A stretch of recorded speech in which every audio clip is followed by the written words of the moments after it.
Hey folks, I'm David. This is Living Texas at Hidden Spring Farm. Well, we debated on whether to tell you guys about us getting hit by, it was either a tornado or some serious straight line winds about a month and a half ago, because we know how YouTube is. You know, everybody in the world will be responding, especially some of the ones that watch our channel all the time. They'd be trying to help out, but got some things I got to do out here in the field today, and I want to show you guys the damage from the tornado. Now this isn't all the damage, but it's the one that's the part that really affected us the most, because it's killing our hay production in the back here. But I'm going to show you guys.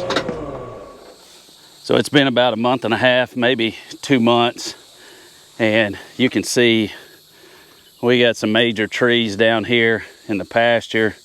We got them all along down through here. We got some huge ones here in the back. I'm gonna try to walk where I don't get hit by those copper-headed rattle moccasins. I do not want to get hit by copper-headed rattle moccasins. So we got plenty of them out here going on right now. We've already dispatched several snakes this year, but I want you to look at the size of these trees. These trees are massive. When it come through and split this tree here, which is a beautiful old oak. We got several trees down inside our woods, and right now those aren't a priority, but they will be soon. But look at the size of this pine here. This thing is massive. I don't want to get up too close because we don't have, I need to clean this up before I get in there, because those timber rattlesnakes are out right now and I don't want to deal with one. But this thing is massive. It took out probably 700 foot of our fence line. You can see, well, you can't really see in there since spring. Just in a couple of months, you can see how this poison ivy right here has grown up. But our property goes back over there, and the root ball of the tree, when these fell over, they didn't break, they just fell over. The roots of the tree come up, ripped out our fence line. So I got about another 700 to 1,000 foot of 5-strand barbed wire to put up and deal with that. But just give you an idea over here what we're dealing with. These are massive trees. I don't think the video is going to show you. Oh, we got another one down from, yep, right on top of that one. It must have been weak and just came over. We got this down here. This goes all the way in here. So there's going to be some cleanup in here. We had a couple of small trees down over here that I needed to get cleaned up, but I'm going to end up having to come in here and cut this. And in the back, I don't want to get back there right now, but we got some more big pines down over there. Just in the past few weeks, this has really grown up back here. So I'm going to have to get out here with the brush hog and try to clean it up. Get in close to these trees so I can get in here with a chainsaw. I do not want to get bit. I've already been bit twice by copperhead, and I don't want to get bit again. If you get bit by a snake, let me tell you something, it messes up your schedule for that day, I can promise you that. But you can see how big that tree is in there. Then the top of this other one. Take you over here and look at this oak tree, see how big this thing is.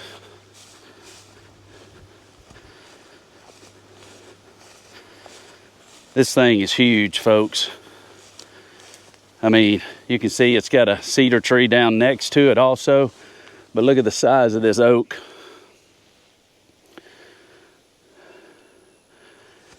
And there's the root base. If you can see through there, that big root base ripped up our fence. Man, I cannot tell you guys how demoralizing this was after that storm. We came out here and saw this. We work our butts off around here to try to get this place up and running properly, try to take care of this land. And man, it's just one setback after another, it seems like. Here's a big cedar. You can see how big that thing is. I mean, that is just a massive tree for a cedar tree.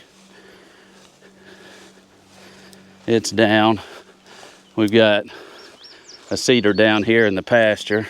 It's probably about half that size, and then a small one over there.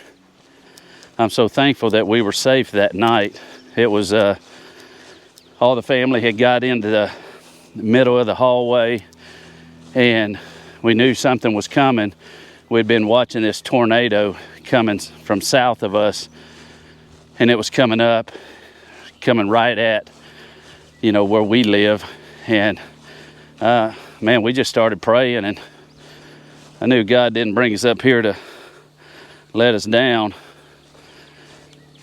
Anyway, I was like an idiot. I was trying to hold the back door closed and look out the window, which was stupid. And all of a sudden the train sound and everything else that you hear all these people describe all the time. And the side of the house was kind of flexing a little bit. And the door was trying to come open, and I was trying to hold the door shut. And man, it was crazy, the sound. It was crazy how hard the wind was blowing and what was going on. Look here. See, here's some more trees that are down here. That one's split off the top and it's falling.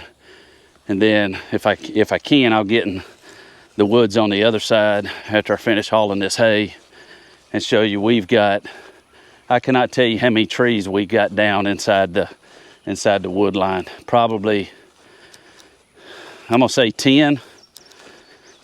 It's at least 10, I know that much. And they're big, they're huge. Probably 50 to 75-year-old trees or more. Massive oaks that are 3 or 4 feet around at the bottom, and they couldn't stand up from the wind, and it got bad. So back to the story, I was trying to hold the door shut and it kept trying to flex open, and we were just praying. And I tell you what, man, God answered prayers. After it was all over, we walked outside. I called my neighbor and checked on him.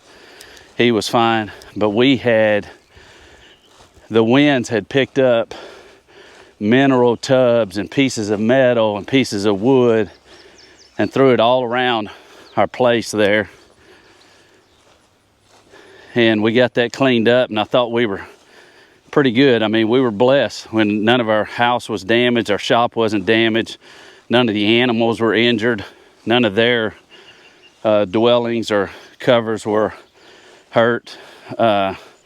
We did have some loose metal on one of the roofs we had to tighten back down. But man, compared to other people that we've seen get hit by tornadoes or straight line winds or whatever this thing was, it was, we were blessed. I just can't tell you how much we were blessed. So we have got a lot of work to do out here. And man, if it's gonna be me by myself, it's probably gonna take me. I'm just gonna have to try to knock down one tree at a time, starting at the back, and try to make a big pile back there, because we don't have a place to take it or anything like that. I know the oak, we could split it for firewood and all, but we don't have a splitter. I'm gonna try to get a guy that's in town to see if he's interested in coming out and getting some big chunks of that. I hate for that oak to go to waste. I mean, that is one massive oak right there.